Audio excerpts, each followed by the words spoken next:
Okay, today we're going to talk about wading staffs. And first of all, I think everybody should have a wading staff if you wade in anything deeper than maybe your knees. So that's the first thing I would say. Um, Cut that out. So let's just talk about wading staffs and what works and what I think works and what I think doesn't work.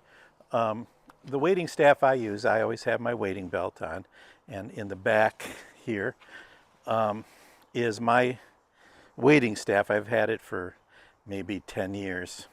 No, more than that. It's got to be 15, 20 years. And it's very quick. It comes out very easily out of this pouch, snaps together. I bought it at a Bass Pro Shop maybe, like I said, 15, 20 years ago. It was not cheap, but it wasn't overly expensive at the time. There's another brand called Falstaff, which is that's the Cadillac, or maybe I should say the Lexus of wading staffs. Typically, a wading staff you want attached to yourself now, and about this high is a good amount, so you can poke around. So let's talk about why you would have a wading staff. Two main reasons. One is, as one gets a little older, you get a little bit less steady on your feet. I know I used to wade right up to the top of my waders. I don't do that anymore, just because when you're in your as you get older, it's tougher. But that third leg gives you a certain amount of stability, but also I think confidence is the other thing it does. So you can always take it and then drop it, and then it'll float like behind you, especially if you're casting upstream. So a lot of people just do it that way. Couple wading tips is then before I get onto some other kinds of wading sticks, is that whenever you're wading, this came up at our school, and it was sort of an issue and has changed. Typically, when you're moving through a stream, it's always easier, clearly, to angle yourself downstream. So if the stream is running this way towards you, it's much easier to go with the stream. Now, if you're heading into deeper water and you're not sure of where you're going, here's the trick. Always wade at an angle upstream. This way, if the water starts getting higher and higher, and I don't know what to do, you can always back out, and it's easier going with the stream, with the water. Okay, you can even turn around and walk out.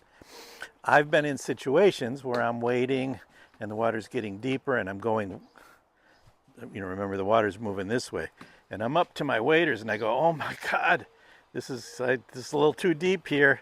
I need to back out. And now all of a sudden, I'm working against the current. Okay? So whenever you're going through some place that it looks too deep and you're not sure, always try to angle upstream. Most of the time, though, you're probably going to be wading, and it's much easier. If it's from your ankles to your knees, you can go down. It's much easier to go downstream than upstream. Remember, when wading, always make sure that a foot is planted, okay?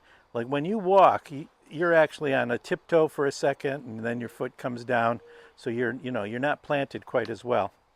But when wading, always make sure that this foot is heavily planted before you raise the next foot, okay? Never raise both your feet off the bottom. That's a problem, okay? So, little humor there. So always make sure that you're well planted, and use your wader as a brace, okay? It's very helpful.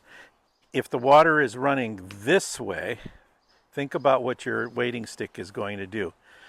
So the water's going to want to push you this way. So it's always nice to have your wader downstream, and that gives you this third point of bracing, so that if the water is rushing real hard, you can use it on this side. Okay, if you use it on this side, it's just going to push you with the water.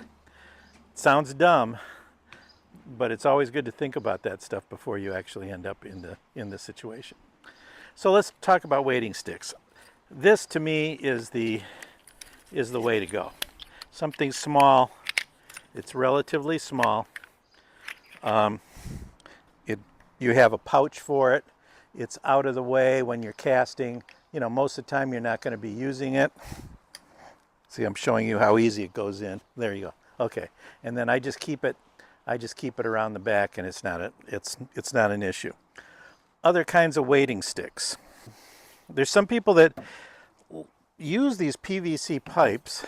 I find them to be not strong enough. I mean, you know, I just think, but they're lightweight. You can put a lanyard through it, and you know, hang it on your belt. They're hollow. You know, they're just very easy to use. It gives you that balance. Okay, so it's a thing. I wouldn't recommend this. That's my personality. Some people like the retro look, and you can pick up these, you know, just a wooden stick, a cane, and they come in all lengths. You know, they'll come real tall like this. This one happens to be a shorter one, and again, you can have it with a much longer lanyard than this. And again, this works very good, and it's very cool, especially if you're fishing with a cane rod. You know, you may want to have a stick. You can pick up a stick from the side of the river and use that. I've never found a decent stick that way, but you can do that. So there's these. So you can use a wooden stick, very nice, very retro.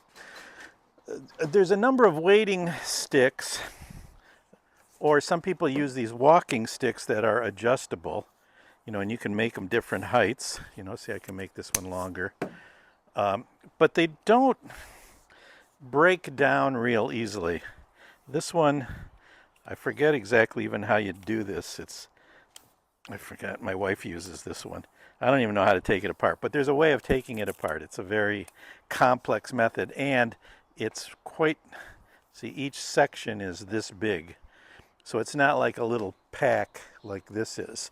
So that's another way. I'm not a big fan of these, just because of the way it packs. So that's just another option. An option that I give to people, because I always go out fishing with people, and often they don't have a wading stick. So I have a whole bunch of these, and what they are is at Amazon. Or if you want to go Temu, you can even get them cheaper there. But for under $10, you can buy one of these collapsible canes. I can make this a little bit longer, which acts as a perfectly fine wading stick. It's a little bit shorter than I would like, but it's not. But for $10, you can't beat it. I make little carriers for it, so you can hook this onto a belt, and it works very similar to this. But again, what's nice about it is that it just packs up into nothing. So it's hidden away until you actually need it. Okay, and like I said, these are practically giveaways at $10. You know, it's almost cheaper than some articulated flies are. So there's a number. So there's a number of different ways of doing wading sticks. If you're, like I said, if you're super cheap, here's a great $10 way of doing it. It's in a little, you know, and then you'd put a longer string on it. You always want to have your wading stick attached to you some way with a fairly long string. That way, when it's in the water, let's pull it out. When it's in the water, and then you don't need it, you can just quickly drop it. Or if you're holding this and fishing at the same time, you know, then you catch a fish, you can just drop it, da-da-da-da-da, and then you can retrieve it at any other time, okay? And that's really it with wading sticks. There's a whole variety of ways of doing it, but you need to just do it, all right? That's all I have for today. I'm going to go out fishing right now. It's middle of the day, but I fish it whenever I can fish. Okay, we'll see ya. Thanks for subscribing and liking and commenting. I appreciate it so much. Thank